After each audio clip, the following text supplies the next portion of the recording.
The topic that we're here to talk about tonight is really big, and it's really scary, and it's really sad, and it's really depressing, and there are just no two ways about it. And it's so big and so scary that often we don't want to think about it. But what we're here to discuss tonight is what creativity could and should do in response to this crisis. On a personal note, when I started to engage with the climate science, which was a hard thing to really confront head on, I got really depressed. And I think I was called a downer once or twice. And I got climate grief, and then I think what they're now calling, climate anxiety. I don't know what the term is. And I kind of realized that we were in an emergency, and that every second conversation I had, nobody would kind of acknowledge that this is the reality. And I found it really difficult to respond to seemingly simple questions like, do I want to stay in the Netherlands? Or do I want to move home to New Zealand, where I'm from? Do I want to have kids? And to every single question, the only authentic response that I felt like screaming, but I had to be very tempered, was like, I'm terrified of runaway climate change, and I no longer know how to plan my life. And that's the truth. And so Extinction Rebellion, the climate activist group that are going to be talking to us tonight, launched a direct letter at our industry, to us as creatives, to use our creativity, our platform, and our influence to help to raise awareness of this crisis. And the letter was quite pointed in its language, and I encourage you, if you haven't already, just to Google it when you get home.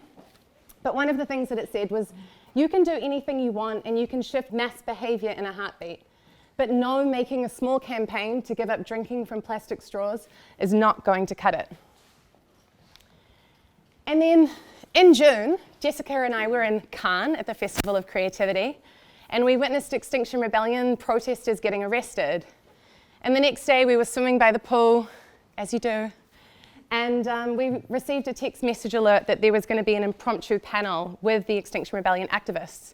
And so we ran down to hear what they had to say, and a lot of people ran down to hear what they had to say.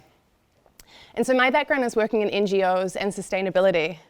And so I kind of lost faith in traditional systems to be able to solve these problems a little while ago. And so for me, the jump to despair wasn't such a big one.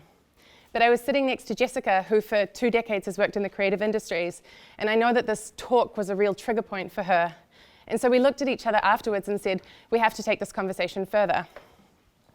And because we work on an international level, we've kept our eye on what's happening in other places. And right now in the UK, you know that a lot of people have lost faith in traditional institutions to be able to respond to the most pressing issues of our time. And so what this means is that the creative industries, I see waving hands, hello, is that the creative industries has been very organized in its response. And so in July, the Creative Climate Disclosure was launched by change agency Futerra, and over 100 agencies have signed on. And what they've done by signing on is that they've committed to disclosing their income based on industry, including fossil fuel briefs and high carbon clients. And then just 2 weeks ago, Create and Strike was launched, and more than 80 agencies have signed up, and I think Nomads is one of them, also from the Netherlands, which is cool. And what they've committed to doing is giving their staff time off to strike, but also they've committed their creativity to amplifying awareness of this cause. And what they're doing is that they're putting their weight behind the voices of all the hundreds of thousands of young people that are already striking, that don't see a point in preparing for their future or educating, because there's enough science out there and action isn't being taken. And so one of the key things that we want us all to take home tonight is that as creatives, we're really powerful. So as storytellers, as writers, as videographers, as designers, as CEOs, as MDs, as shareholders, as interns, we have the ability to inspire people and to change behavior. And that's one of the reasons that Extinction Rebellion have called on us to be part of the solution. So yes, tonight is going to be really depressing. But we also hope that you leave with inspiration, engagement, and a strong sense of action. Because we have to get off our ass and do something. We have to put our money where our mouth is.